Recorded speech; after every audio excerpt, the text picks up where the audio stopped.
Ba-da-da-da-da-da-dum, ba-da-da-da-dum, bum, ba-da-da-da-dum, bum. Hello, gentle viewers. It is Sunday morning. I've been enjoying my weekend. I've actually started planting some things, which is great. You can see back here, these are onion starts. Yay! I got nice flats of onions, also some cat grass. I'll take a minute to show you that, but I had some soil sterilized left over and I was trying to figure out what to do with it, what to plant. And I was engaging in a little bit of analysis paralysis. And I thought I would just shoot a video, see if that made making decisions easier. At least it should be, interesting to watch. So come along and join me. So here's my onions. Clearly there's not much to look at yet. I have a red onion, a yellow onion, a Walla Walla, and some bunching onions. I've also got two different kinds of leeks. That's what's here in the middle. And down here I've got some cat grass. The cat grass actually has some roots on it. I just planted this yesterday with my kid. So let's see if I can show you the roots. You see that? Not yesterday, Friday. Planted this on Friday. So they should pop up shortly. All right, of course, saran wrap. Oh, this plastic cling wrap is like always moving. All right, that should be good. That's my current setup for right now. We'll see how that goes. It's a little too early for peppers by about a week. I'm gonna start those in about a week. And really it's about too early for anything else. What am I gonna sow? I got some leftover soil that's been sterilized. Let's go take a look. Here's my setup. So what have I got here? Well, I have some leftover sterilized soil. This is what I've got. That's not a lot, but it's still plenty. I'm definitely gonna do some arugula and these Asian greens because they have grown really well inside. Better than the lettuce has grown inside. And I wanna get some basil and chamomile going for my hanging tower of indoor herbs. And my lettuce is on the way out. I've been doing cut and come again lettuce for a while, and there's really not much left. See, that is done.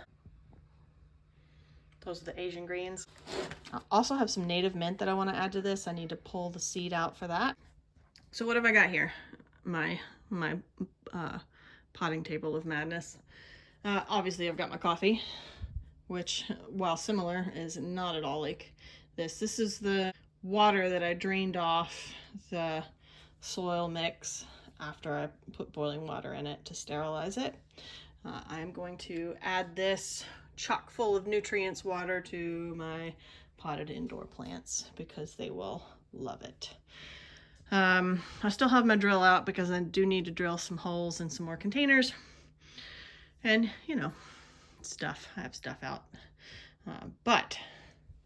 So we're gonna get to planting these as soon as I can figure out what I'm gonna plant. Yay! All right, I'm gonna put you on the tripod and we'll get started. All right, you're stationary. Yay! Okay, so what are we gonna do? Like I was saying before, I started my onions. I had leftover soil that I had sterilized, and I didn't want to just leave it to sit out. So I went through a process of trying to figure out, well, what can I sow in these cells right here, this 36 set of cells.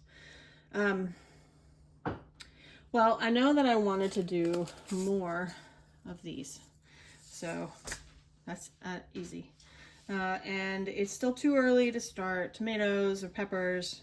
It's still too early to start peppers. It's still too early to start any of my flowers. And I don't really want things sitting around that I'm not going to really use. But I do have that hanging herb garden over there. So there's some things that I want to put in that. So I thought I would do that. I want some basil. And I'm going to do two kinds of basil. I don't even know that I'm going to do this much. I think I might just do like several in here and several of the other kind in there. So that would go on one. And then some chamomile and some mint. I don't even know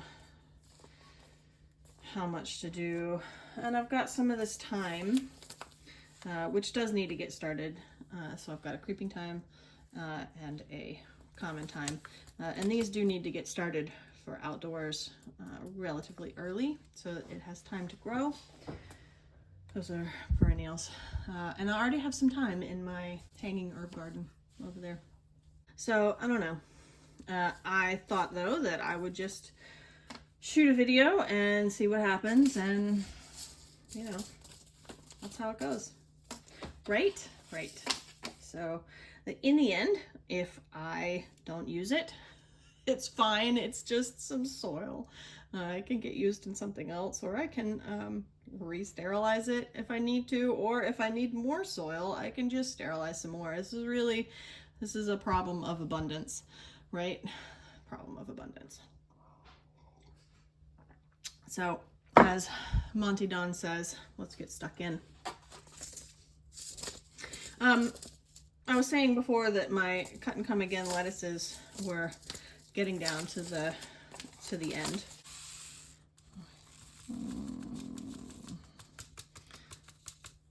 But I don't know that I want to start any more actual lettuce,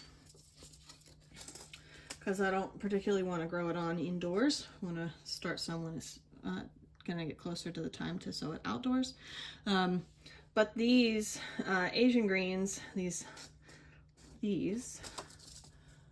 Tatsoi Asian greens, have done really well inside, as has this Apollo arugula. So I figured I would do that. I think I'm going to do maybe 4 little seeds in each little corner here. Hang out with me while I do this, and that should be plenty to fill up one of these pots indoors. That's the other thing, is the things that I have my the containers that I have my lettuce in right now. Ultimately, I want them to be able to put them outside.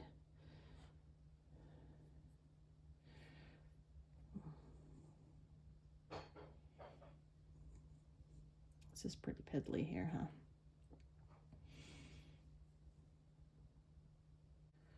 Somebody I watched recently had a wet toothpick that she picked up her little tiny seeds with, and that was just such a great idea. Clearly, I did not do that today, but that would be excellent to do. Might save me a little bit of this right here.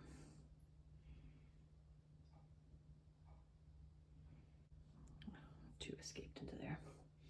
All right, so I'll put the rest of that back. All right, so that's done.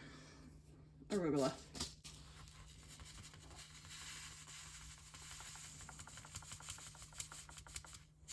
That's probably plenty.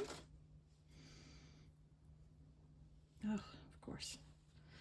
Do you guys do this? Sort of forget what you were doing and not prep in advance.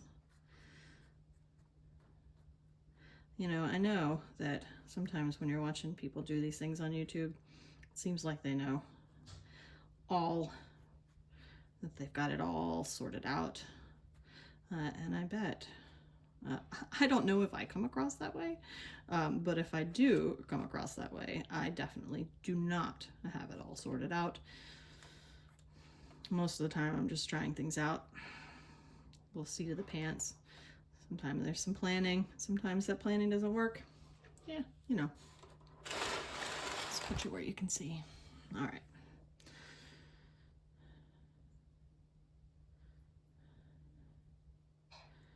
And I bet other people are like that too. So if I put 4 of these in each one of these cells, I can divide them. Seems like some are escaping.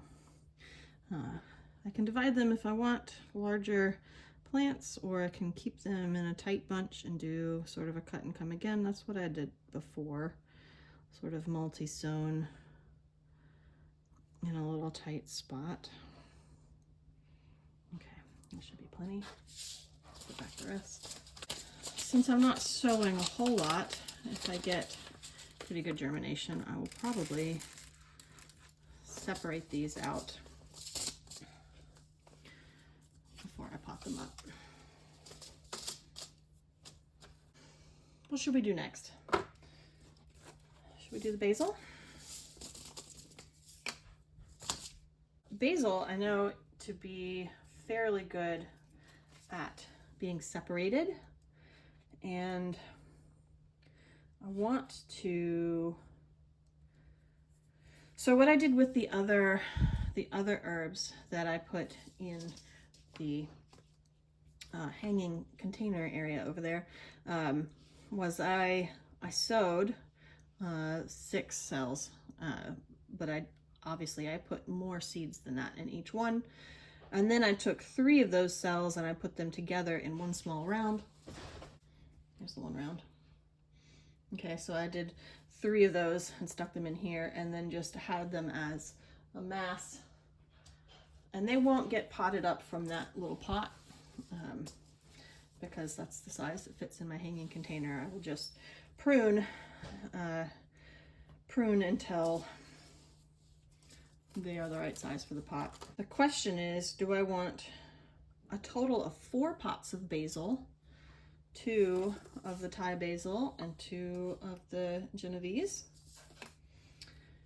Or do I want 1 and 1? I think I'll go for 4. Basil's really nice. We use basil a lot. And like I said, I've got the soil, right? So might as well.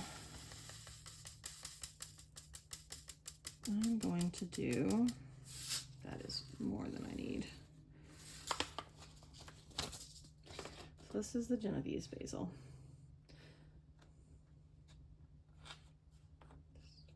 Spread that around a little bit. Okay. So I'm going to do about 3 or so. I'm aiming for about 3 in each pot here.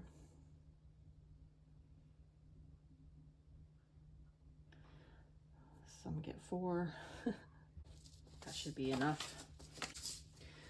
Let's write down what that is so I don't forget, because you know it is easy to forget. So, all right.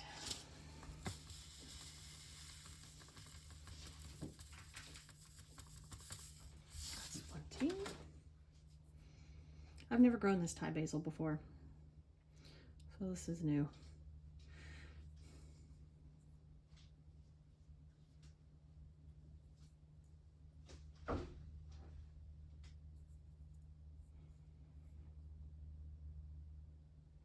Again, I'm doing about 3 or 4 seeds per cell.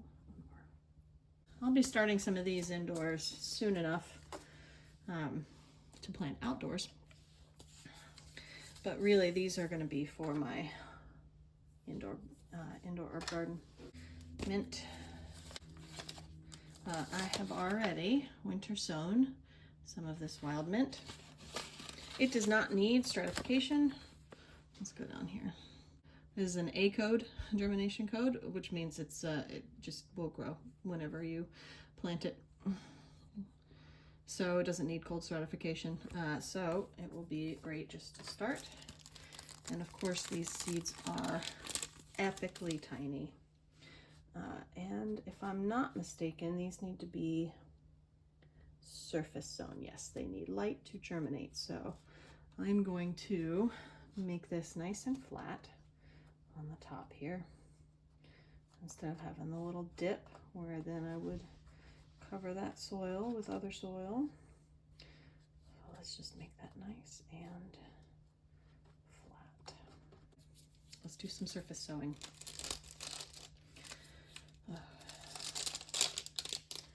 Oh my goodness, these are so tiny.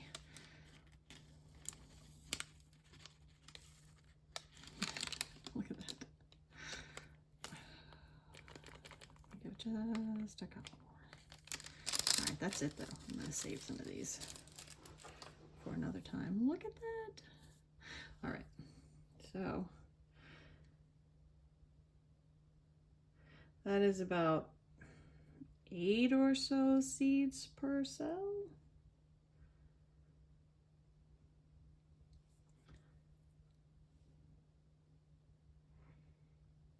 Don't breathe too hard.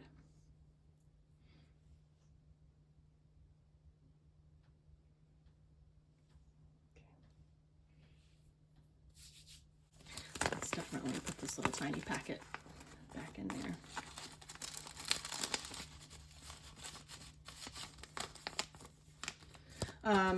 Randomly. So this is a native mint to my location and to much of the United States. So this is the Mentha avarensis.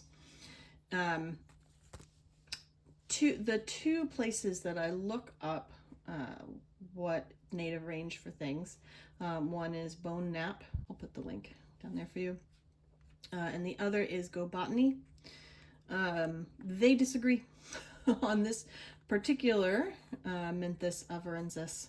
And what I think has occurred, based on what I've seen research-wise, is Menthis avarensis used to be a more broad category, and they have divided off a certain portion of that, a certain portion of the plants, into a category that is now Menthis canadensis. And some places still call Menthis canadensis Menthis avarensis because they used to be together in that category. And I think based on the look of these leaves, of course I'm going to grow it and find out that this is what is now considered to be Menthis canadensis or Mentha canadensis. But we'll see. It's little tiny picky details like the shape of the leaf and a couple of other things that separate the two, Menthis avarensis and Menthis canadensis. And not everyone has adopted the new or most recent separation or name change. That happens a lot in botany. So I think that this is the Menthis avarensis that is native to the United States, that is more recently now known as Menthis canadensis, but I will grow it and ID it and find out. Mentha arvensis. Mentha arvensis.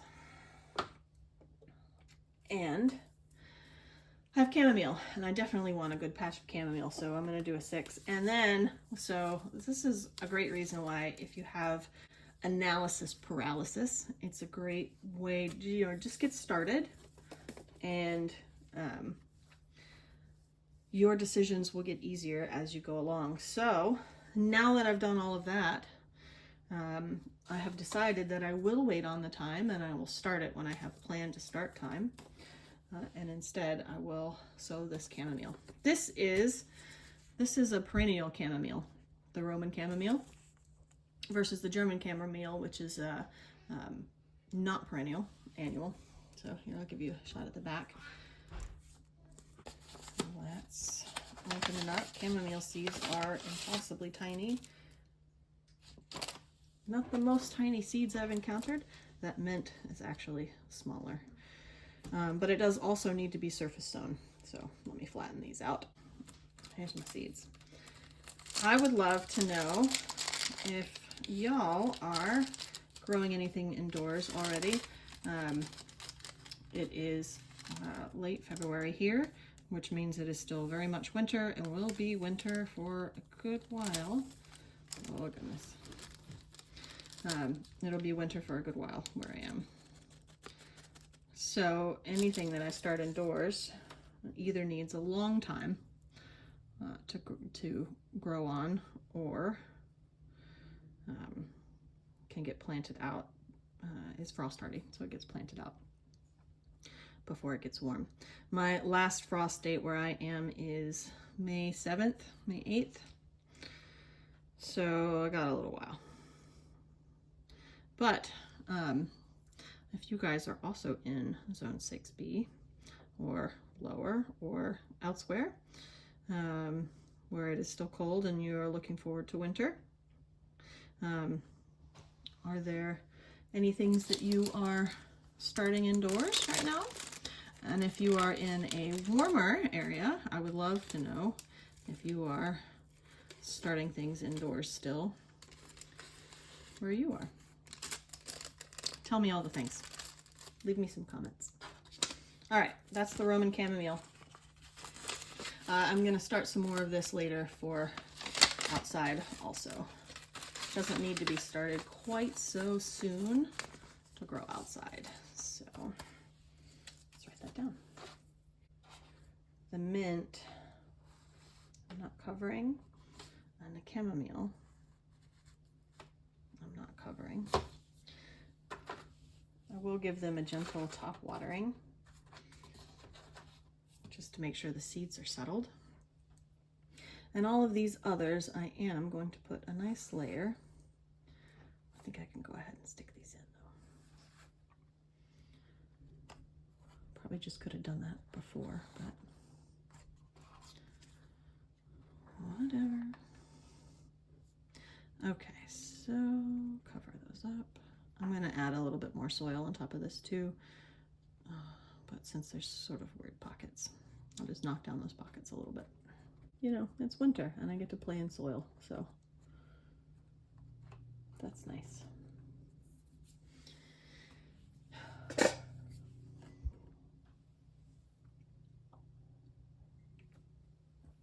Let me go get the soil.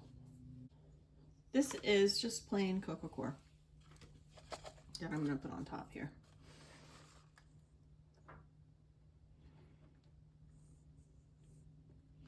So these need about 1/8 of an inch to 1/4 of an inch dusting. And then I'm going to put some vermiculite on top.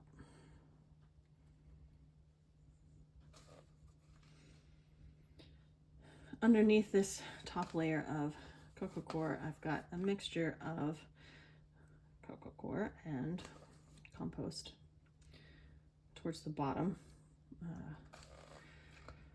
Playing around with doing that mixture with the compost low in the cell, so once their roots grow down that far, they have some nutrition. Clearly they're not going to stay long in these small cells. And then having the top just be just plain coco coir, because they don't really need any nutrition until they germinate. And it kind of keeps, I'm trying to keep down on like damping off and stuff. So what do you think? Is that good? Should we do the vermiculite next? I will not knock this bag over, and I will not spill vermiculite in my coffee.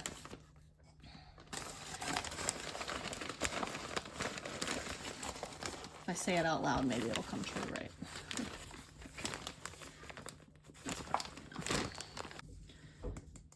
All right.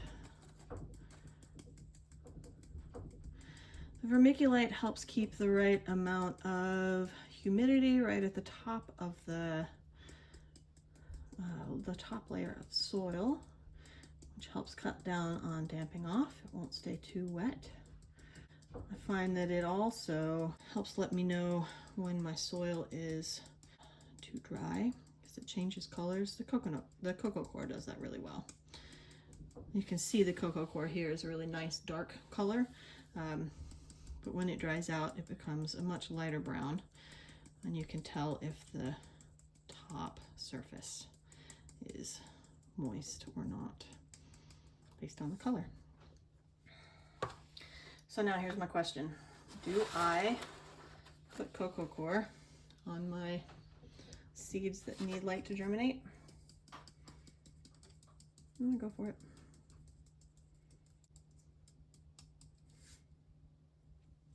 Okay, I think that's good. Now these need a little bit of a sprinkle. So the soil is already pretty moist, so I am not going to bottom water right now.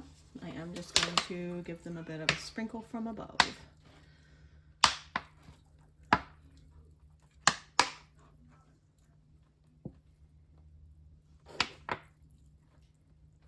should be nice, and that should be enough. Just want to make sure that there are no air pockets, and the water helps do that. And also make sure that the seeds are moist so they can start germinating. Okay, well, I call this a success. I did a little bit of problem solving in a video for YouTube, which it's all about helping me problem solve and helping me push through when things are hard for whatever reason. And today things were hard because I had so many choices, I didn't know which one to pick. So I just got started and I talked through it, and here I am. I have some things done. I'll keep you updated on how these do, and I'll keep you updated on my onions. Coming up, I'm still working on my winter garden tour, which I've mentioned before in previous videos, or a previous video. Doing it a little different. It's not just a walkabout outside.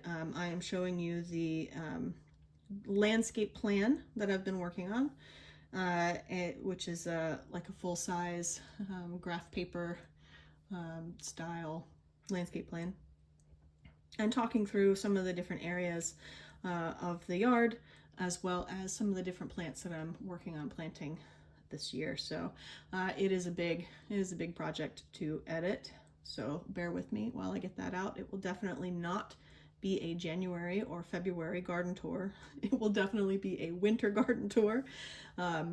It might be the only one that I do before things actually start growing in maybe late March. So we'll see how that goes. Anyway, in the meantime, just enjoy these indoor videos while my winter goes on outside. Okay, bye.